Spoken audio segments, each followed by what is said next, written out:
They always said I had a sweet smile. That little grin, the one that would make people feel all warm inside. If only they knew what lay behind it.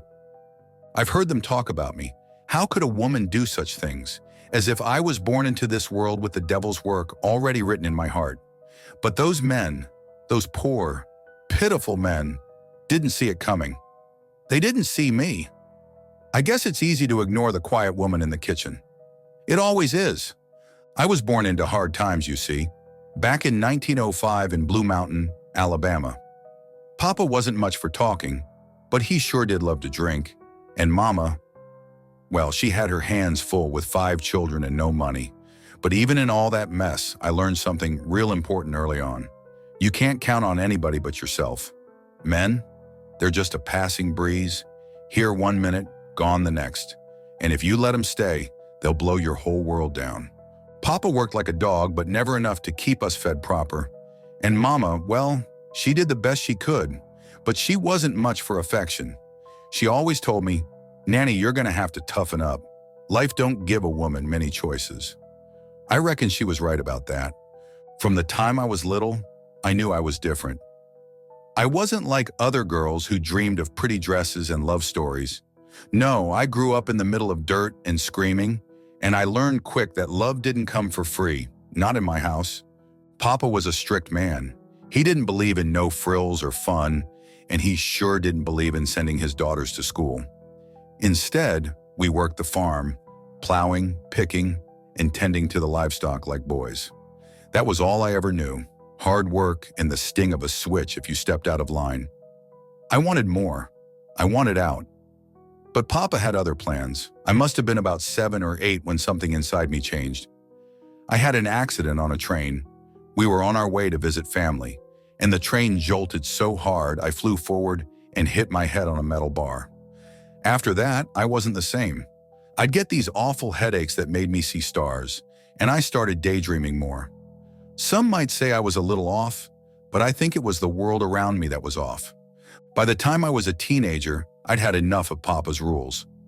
I wanted to be loved, to escape the life of misery Mama warned me about. That's when I found my first love, in the pages of those romance magazines. They became my escape, my secret treasure. I'd sneak them under my pillow at night and read them by the light of the moon, dreaming of the handsome men who would sweep me away. I wanted a story like those. I wanted a man who would adore me and take me far from that broken home. When I turned 16, I met Charlie Braggs. He worked at the same factory as I did, and he seemed like the answer to my prayers. Handsome enough, polite, and a way out of Papa's grasp. He was the first man I ever said yes to, the first man who put that ring on my finger. I married him, full of hope, full of those silly ideas I got from reading my romance magazines. The day we got married, Mama told me, "Men are all the same, Nanny. Don't you think for a second that this one's different." But I didn't listen. I believed in those magazine stories. I believed I could make a happy life. For a while, I did what I was supposed to. Cooked, cleaned, raised our 4 girls. I was trying, you know, really trying. But he didn't appreciate that. Men never do. Charlie had his vices. The drinking started slowly, just a bottle here and there. At first, I didn't think much of it, but soon that bottle turned into 3 or 4 a night, staying out late. I'd find lipstick on his collars, catch the scent of another woman's perfume on him when he'd crawl into bed. It didn't take long for me to figure out what he was up to. He was stepping out on me, with God knows how many women. I'd find strange notes in his coat pockets. He didn't even try to hide it. The love I dreamed about wasn't there. There was no prince, no perfect life, just more misery. Charlie became more like Papa every day, angry, careless, and cold. I still remember standing there in our little kitchen, my baby girls playing on the floor, when it hit me. He wasn't a big man, but when he got angry, he'd throw me around like a rag doll. I'd have bruises that I couldn't hide, and when folks asked, I'd make up some story about falling or bumping into furniture. No one suspected a thing. After all, I was Nannie, the quiet wife, the doting mother. Who would believe that a woman like me had a monster for a husband? There were nights when I lay in bed next to him, wondering how it all went so wrong, wondering if this was just the life I was doomed to live. But then one night, something inside me snapped. I'd been scrubbing the kitchen floor when Charlie stumbled in, drunk as a skunk, his shirt half unbuttoned and reeking of some other woman's perfume. He knocked over the chair, cursed at me, and staggered off to bed without so much as a word. I stood there staring at that chair, at the mess he'd made, and I realized something. I wasn't going to live my life cleaning up after a man who didn't care if I lived or died. I wasn't going to be like Mama, stuck in a loveless marriage waiting for some miracle that would never come. No, I was going to take control of my life. I'd learned that lesson young. You can't wait around for things to get better. You make them better yourself. They say rat poison doesn't have a taste. Did you know that? I found that out in the back of one of those old housekeeping magazines. Charlie sure didn't notice. He slurped down that stew like it was the best thing he'd ever eaten. And I smiled, just like I always do. It started slow at first. A sprinkle of poison here, a little bit there, just enough to make him sick.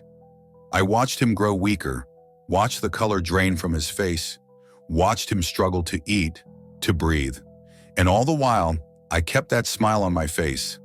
I even nursed him when he was too weak to get out of bed. Played the role of the loving wife. People from the church came by with casseroles telling me how sorry they were that Charlie had fallen ill. I let them believe it. I let them pity me, the poor widow-to-be. I felt a peace I hadn't known in years. It was like the weight of the world lifted off my shoulders. It didn't take long before Charlie was gone, dead and buried, and I was free. I went back to reading my romance magazines. The love stories. They didn't seem as far off anymore. But after Charlie Braggs was gone, and the husbands started coming and going, I figured I was done dealing with other people's messes. But life's funny that way. It keeps throwing things at you no matter how much you try to control it. And sometimes even family gets in the way. I love my girls, I did. But love doesn't stop the world from turning. After Charlie died, it was just me and my 4 daughters. Things were hard. I had to scrape by, taking care of them on my own. But I did my best, at least for a while. 2 of my babies, Florine and Melvina, they grew up without much trouble. But my other 2 girls, they didn't make it. Gertie and the little one, I lost them both in the span of a few days. Pneumonia, they said. Doctors can always come up with something, can't they? I cried at their funerals, of course. But part of me knew the truth. I'd been desperate. No money, no way to care for 4 children on my own. Things happen. Accidents, you know? Still, I told myself I had no other choice. I didn't mean for them to go. But sometimes, when life is too much, you do what you have to do to survive. I thought Charlie would be the only husband for me. But I still wanted that romance I read about in the magazines. I started writing letters to men, looking for the next one who might sweep me off my feet. But none of them ever measured up. They all had their flaws, their tempers, their lies. Frank Harrelson, he was my second. Arlie Lanning, my third. Richard Morton, the fourth. They all came and went, and each one thought they had me figured out. They thought I wouldn't fight back. But they didn't know me. Not really. Men like to think they have all the power, but the truth is, women like me, we're the ones pulling the strings. And I was real good at making sure no one suspected a thing. But I wasn't stupid. I knew how to keep things neat, how to play the grieving widow.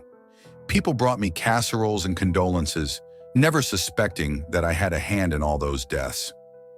Family, well, family was another story. It wasn't supposed to be that way, not with the girls. But accidents happen, don't they? My babies, my grandbabies, they weren't supposed to go. I loved them, I did. But sometimes life gets in the way of love. That's what I always told myself. Melvina, my oldest girl, she grew up fast, too fast, and by the time she was a young woman, she was having babies of her own. I was proud of her in my own way. She seemed to be getting the life I had always dreamed of, a family, a husband. But that baby boy of hers, my first grandchild, well, he wasn't meant to stay. I still remember that night. It was 1945 and Melvina had just given birth to her second child, a little girl. The labor had been long and difficult, and she was exhausted, barely able to keep her eyes open. I was in the room with her, sitting by the bed, holding her newborn girl. And then I looked over at the crib where her first baby, my grandson, lay sleeping. Something in me just clicked. Melvina woke up not long after and asked me what had happened. "He's gone," I told her. I didn't cry, didn't flinch.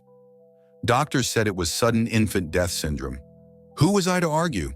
Poor Melvina, she was devastated. But me, I just went on smiling.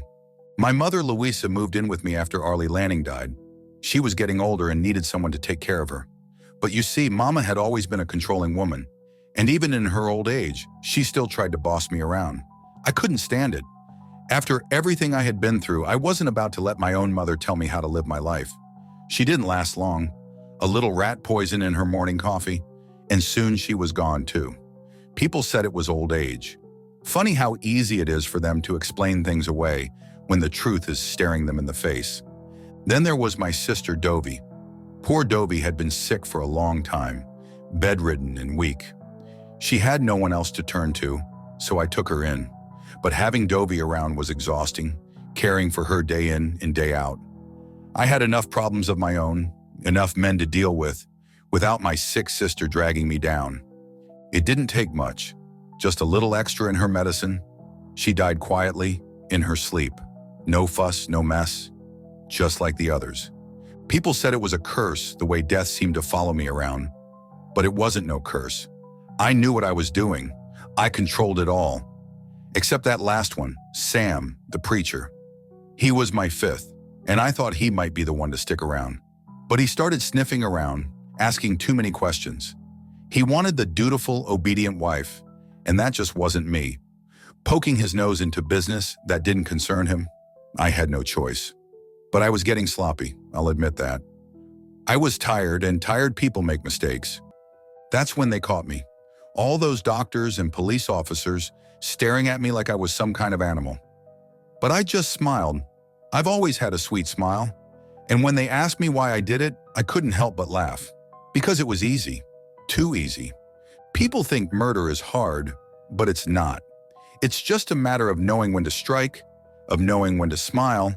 I guess you could say I'm a natural. And so here I sit in this cold prison cell with nothing left but my memories and my smile. People come and go, gawking at me like I'm some sort of freak. But I don't mind. They don't see me for what I really am. They never did. They call me the giggling granny, but I just call myself Nannie.